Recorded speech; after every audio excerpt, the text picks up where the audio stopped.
কিন্তু আমাকে দাদা বস্তানি দাদার সাহস দেখি তো আমি অবাক হয়ে গেছি। ও মাই গুড, কি করলো রে ভাই! যখন মনে করো ওসি সাহেব কলো যে আপনার ছেলে মদন শাহ একজন খুনি মার্ডারার, সাথে সাথে দাদা রয়্যাল বেঙ্গল টাইগারের মতো ইরাম করে তাকায় রইল। ওসি সাহেব একবার বিড়েলে গেল। ঠিক বলেছিস। আচ্ছা যাক যাক, বাদ দে, তোরা যে যা নিজের কাজে যা, আমার একটু রেস্ট নিতে দে। ঠিক আছে, বসুন কাকা প্লিজ, আপনি একটু বসেন। মদন কাকা আপনারা বলতেছি, আপনারা দুইজন মিলে যদি আমার একটু সাপোর্ট দেন তাহলে পরে আমি পরিবারের ব্যাপারে সিদ্ধান্ত নিতে পারি। ওই হারামজাদা, কি সমস্ত আজে কথা বলতেছিস তুই? হ্যাঁ, একটা চটে দাঁত ফেলে ফেলা দেবো। ও কামুয়ে করছো কেন? বসাই দাও ডাইরেক্ট অ্যাকশনে।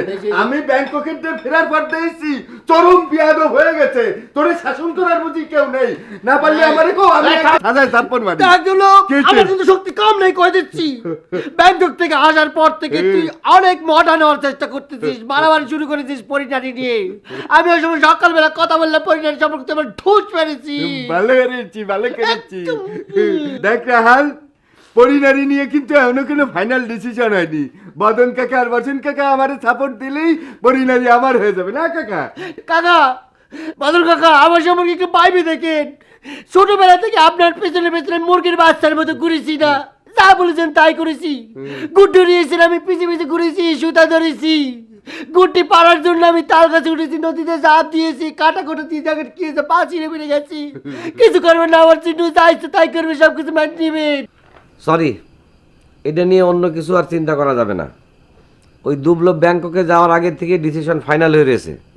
পরিনারীর সাথে বিয়ে হবে দুবলোর, এটা চেঞ্জ করা যাবে না।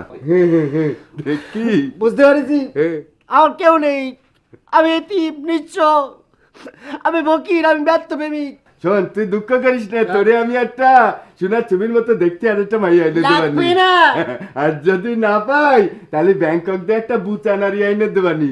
রাগ করিস না, চুপ কথা থাক। কবিনি সারাদিন থেকে। আরে এই যে ওক্কা, তোমার এই কি অবস্থা কদিন? আমি এতদিন ব্যাংককে ছিলাম, বাড়িতে ছিলাম না। তোমার কি দেহের আর কেউ নেই? শরীরের এই কি আল করি চাই, বাউলের সব ড্রেস এগুলো খোলো। আর ড্রেস করলে কি হবে রে দুবলো? যা হওয়ার সেটা তোরা কেউ বুঝবি না। না, আমাকে এত বুঝে কাজ নেই। কি করিছে শরীরটারে একদম বচকায় ফেলিছে। নিজেও বলছে যে আমারে বদলাচ্ছে। হ্যাঁ, তুই চুপ থাক। আমি তো দেখ চিনতেই পারিনি, মনে হয়েছে একটা 80 বছরের বুড়ো আসতেছে। ওকে শোনো, এই যে কালকে আমি নাপিত ডেকে আনবানি, এই যে দাড়ি গোপ কি সুন্দর তাগড়ে একটা মোচ ছিল, সেটাও কেটে ফেলিছে। শোনো, কালকে আমি দাড়ি মোচ সব কামাই দেবো নাপিত দিয়ে। সুন্দর ব্যাংকক কেটে গিয়ে একটা লম্বা মোচ রায় দেবানি, বুঝছো? ওকে, চিন্তা করে না। কালকে কনফার্ম এটা করবি। হ্যাঁ, অবশ্যই। আচ্ছা তোরা ভাই একটু যা, আমার একটু একলা একলা থাকতে দে তো।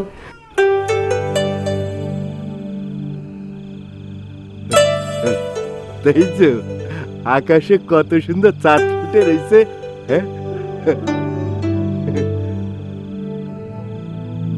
আমি ভাবছিলাম সবার আগে তুমি আমার সঙ্গে দেখা করতে আসবে দুবলো ভাই।